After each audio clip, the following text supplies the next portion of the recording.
हंस के, कहतानी बात हम सच के, ले तेरू जान हंस हंस के।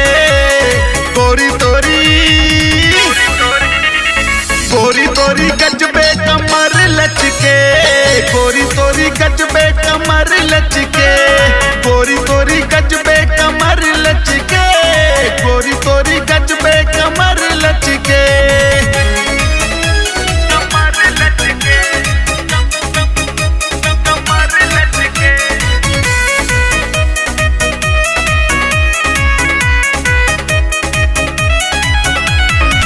नीली नीली अखिया दीवाना कैले बा, पतरी कमरिया मस्ताना कैले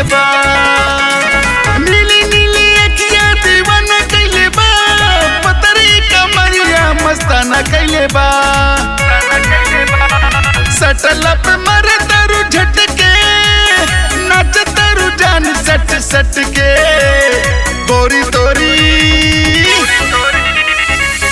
तोरी गजबे कमर लचके, गोरी तोरी गजबे कमर लचके, गोरी तोरी गजबे कमर लचके, गोरी तोरी गजबे कमर लचके।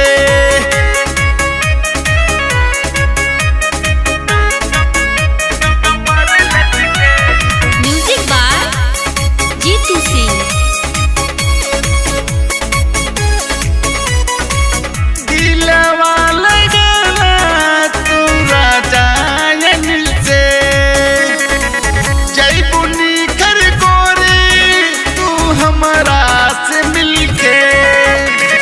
दिलवा लगाना तू राजा से, जय बुनी कर हमारा से मिलके। चंदन देवर बाटे भटके, खाली तोहरा इशारा पे मटके। गोरी तोरी